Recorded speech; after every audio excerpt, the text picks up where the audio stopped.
Jeg står med mikrofonen nu. Det er en hilsen fra Birte Lundgaard i Odense. Hun er ganske syg i øjeblikket. Hun kommer sig selvfølgelig, for der er brug for Birte. Birte, hun har stået i, jeg ved ikke hvor lang tid, med et skilt. Hvorfor lider Mette? Hun er en af dem, der har givet alt i denne her kamp, og lige nu så battler hun med en cancersygdom. Det må du gerne. Og det er faktisk cue til, hvorfor jeg står her i dag. Fordi jeg står her for Birte. Hun har sammen med Isla Tusindstråle, Christel Monsizade og Annette Christina Nielsen. Og så også Birte, som også er medstiller af et borgerforslag. Et borgerforslag, som hedder: befolkningen ønsker, at der stilles et mistillidsvotum til Mette Frederiksen og hendes regering.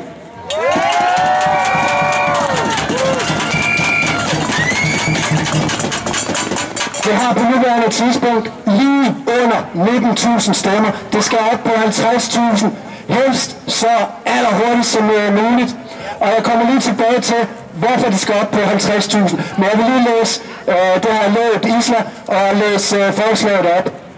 De er sådan her: stiller, medstillere og underskrivere af dette borgerforslag mener, at Mette Frederiksen ikke er sin stilling som statsminister værdig, og at hun bør gå af. Det er desværre ikke muligt for befolkningen at stille et mistillidsvotum, hvorfor vi opfordrer Folketinget til at gøre det. Vi beder med stor alvor Folketinget forholde sig til vores opfordring.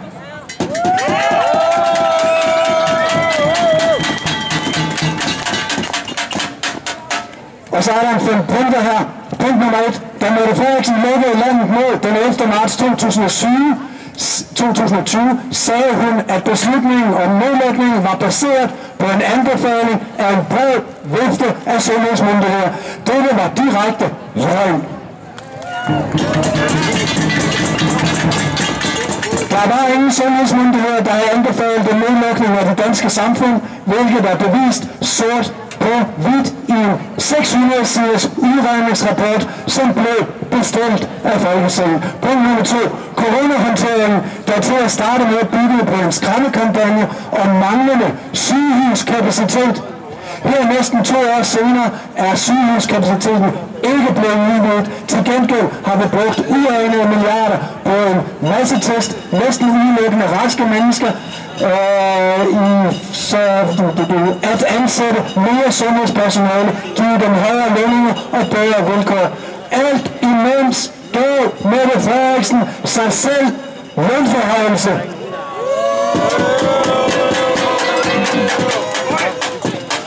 Og jeg kan lige supplere i forhold til det her, at en af mine personlige småheldige øjeblikke, Jakob Rosenberg, overlæge og samtidig også politiker for Konservative, som er valgt ind i regionsrådet, han har været ude og sige, at det narrativ, som regeringen bruger i øjeblikket, at det ikke passer, nemlig at corona på ingen måde stresser sygehuskapaciteten, således at det kan være underliggende for flere restriktioner. Tak til Jakob Rosenberg.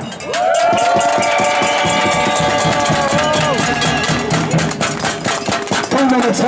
Minkskandalen, hvor statsministeren indsatte politi og militær mod en befolkningsgruppe på trods af og fuldt bevidst om manglende lovhjemmel. Der blev her begået direkte lovbrud, blandt andet grundlovsbrud. Og det er vores rigspolitichef, som rask væk begår sådan et lovbrud. Punkt nummer 4.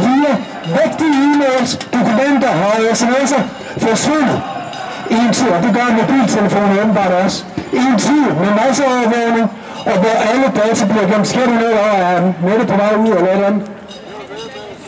Der var nogen, der var på vej ind. Der var nogen, der var på vej ind, okay. I en tid med masseovervågning, og hvor alle data bliver gemt af diverse efterretningstjenester verden over, er det svært at tro på, at muligt inkriminerende materiale mod statsministeren og hendes regering bare kan forsvinde op i den blå luft.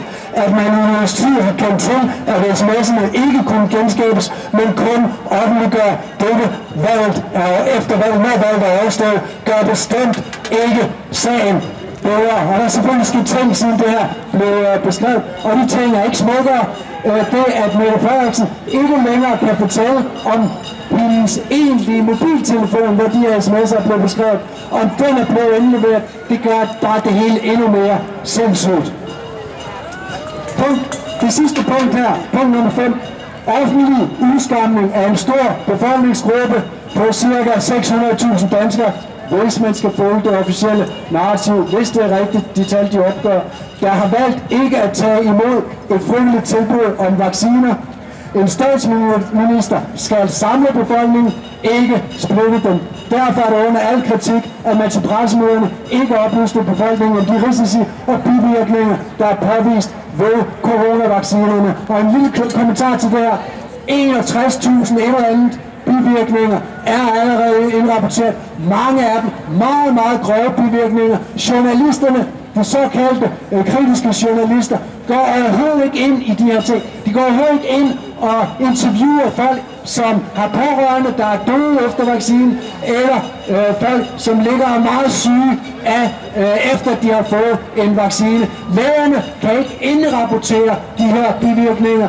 Lægerne sender folk videre i systemet, så det er nok ligesom i USA, hvor cirka 1% af bivirkninger faktisk bliver indrapporteret. Så det her, det er et sindssygt faktum, at der er ingen, der fortæller den anden side af historien, nemlig, og der har vi tal fra SSI, fordi der er nogen, der har været dygtige til at søge aktindsigt om det her, som fortæller, at op mod 10.000 dør inden for 30 dage af, at de får denne her vaccine.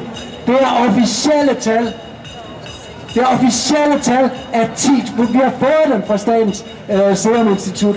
Det er officielle tal af 10.000 dør efter vaccine.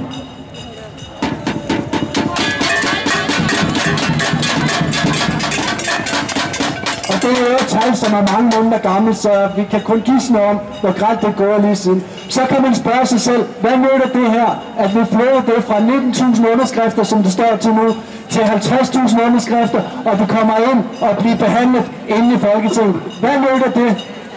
Og det jeg mener, det er, altså jeg ved godt, at det er meget et skuespil, det der foregår inde på Folketinget. Der er rød blok, og der er blå blok, og vi skal tro, at der er repræsentativ demokrati. Vi skal tro, at de blå partier holder de andre i ørerne. Det der sker, når sådan et forslag skal behandles derinde, det er, at vi laver en demonstration ude foran, at vi sætter folk ind på tilhørerpladserne, at vi filmer derinde. Sidst der sang vi også for dem derinde, og det blev censureret i øvrigt, både af Folketingets eget tv, af YouTube og af Facebook, så man kan ikke finde de officielle videoer, hvor vi faktisk står og synger Altid Friday, en gammel modstandssang, Altid Friday, når vi går. Men det her, sådan et borgerforslag, når det bliver optaget derinde, det bliver en udstilling af det, der foregår, og det er noget, som folket derude kan forstå, og det er noget, som gør det endnu tydeligere for folketingspolitikerne, som sidder derinde. Og mange af de folketingspolitikere, der sidder derinde, de ved ikke, at de er i gang med at bidrage til det, der foregår. Blandt andet, at folk, som vi snakkede om før, dør i Danmark, efter de har taget vaccinen. Og for lige at bakke det her op med fuldstændig officielle tal, I kan alle sammen gå ind og tjekke det op. Så gå ind på Danmarks Statistik, kig på tallene fra, det er et værktøj, der hedder DUD C1, hvor man kigger på dødstallene per dag, sammenregne det og kigge på per måned, så vil I se, siden uge 19 i år 2021, der er overdødeligheden i Danmark steget og steget og steget. I maj måned mener jeg, at den var på 4,7%, og sådan steget hver måned. Og i oktober måned, som er den sidste måned, nu her i morgen, så får vi også tallene for november måned. Vi kom gisne om det går opad. I oktober måned, der er overdødeligheden for oktober måned sammenlignet med oktober måned 5 år tilbage, et gennemsnit af det, 13,7